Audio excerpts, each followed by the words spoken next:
Good evening. Good evening, everyone. Good evening, Sadhguru. Good evening, ladies and gentlemen. Sadhguru and I have known each other for some time. I was privileged to be at the ashram for a day, taken by him in his souped-up 1967 Suzuki Jeep. I've got the year right. Toyota. Or Toyota. Same thing, Japanese. And we went around and I saw the enormous body of work that he's doing.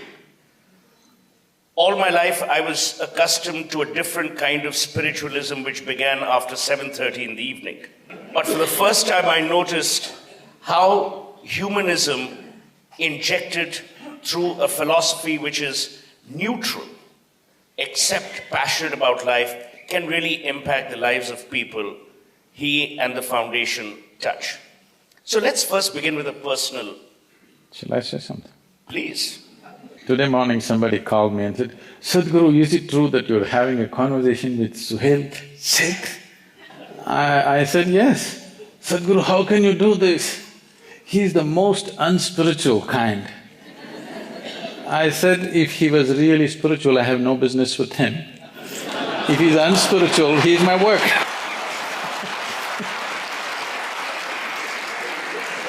Those who are unspiritual are my work, and the thing is, if you want to have a conversation, they should be able to talk and the man can talk.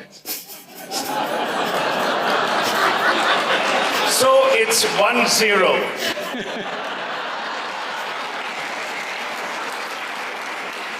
But I haven't said in whose favor yet. No. I said good things about you. I know. It's a very nice way of starting. You almost muzzled the anchor before. No, but interestingly, let's start with that.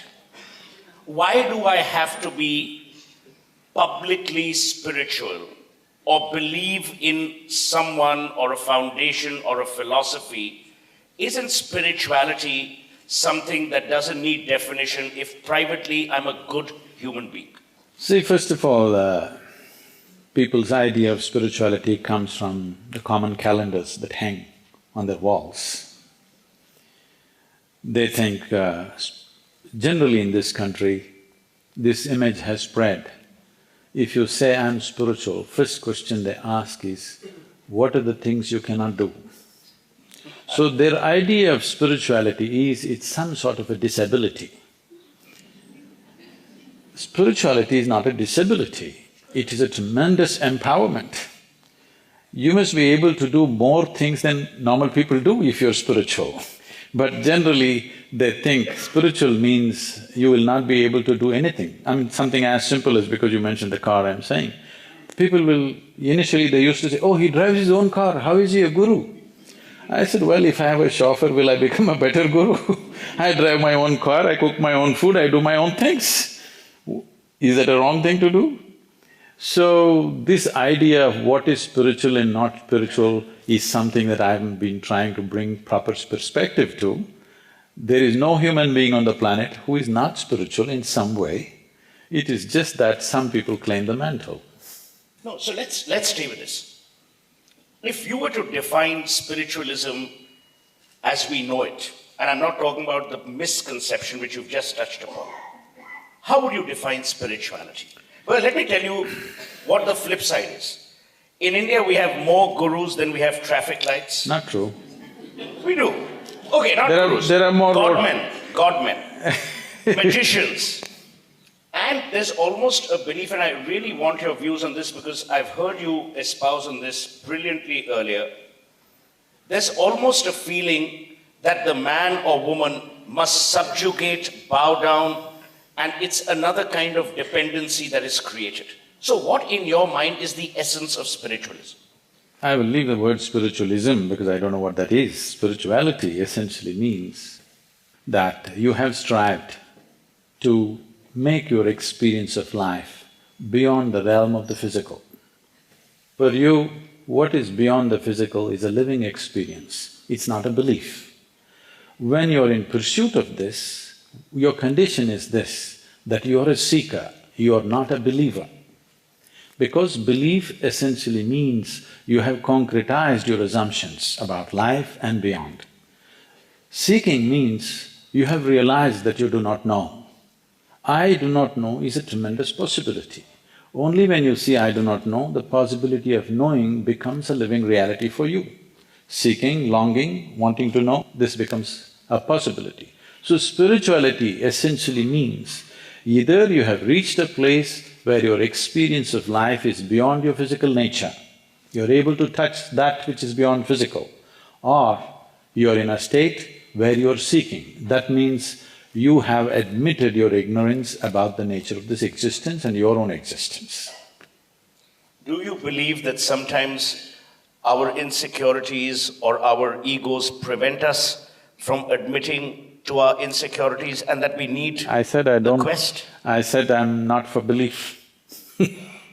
Well, in a manner people will… No, I know, it's become so much a part of our daily language, I believe this, I believe that, then I believe other things, everything. So I am trying to banish the word belief. What you know, you know. What you do not know, you do not know. What's the problem with this? What I know, I know. What I do not know, I do not know. It's wonderful and human of us to see what we do not know as we do not know. Unless we see that, we will never strive to know. So, when it comes to this, about people not admitting their ignorance, because I think it is the nature of education, it is the way we have been conducting lots of things, where ignorance is considered a bad thing. Ignorance is a borderless thing, okay? Ignorance is a borderless reality. What you are yet to know is a limitless possibility. What you know is a tiny little thing. So you are identifying with the tiny little thing that you know and you're ignoring an immense possibility which you do not know. A constant admittance that I do not know so much about this existence is what makes you into an active, open intelligence. Otherwise, you will become… there are words which I don't want to use. Over time, we've seen more and more spiritual movements take shape in our country, in countries elsewhere. We've seen more and more people across strata, across income, across education actually take to this path. Why do you think that's happened? See, this is a fundamental human longing. This can never be put down. This is… wherever you are as a human being, you want to be something more. That something more happens, you want to be something more. This is an endless thing. If I make you the king of this planet, I will not, okay? No, neither will I become. So, even if you're made the king of this planet, you will naturally look at the stars. This is the nature of human intelligence. You cannot… people think spirituality means to be content with what you have. Contentment is containment. That is not the nature of human intelligence. Human intelligence does not want more, it wants all. All cannot be had physically. Unless you transcend the physical nature, you cannot have all of it. This longing may not find conscious expression in most people, but generally we say if it finds physical expression, simple basic physical expression, we call this sexuality. What you're trying to do is, what is not you, you're trying to make it a part of you. If it finds a mental expression, it gets labeled as conquest, greed, or simply shopping, whatever you want to call it. If it finds an emotional expression, you will call it love, compassion. But if it finds a conscious expression, generally in this country, technically we call it yoga, because the word yoga means what is you and what is universal has become one. The word yoga does not mean twisting your body or whatever else, it means your experience of life is become one with the existence. Or the normal English term is spirituality.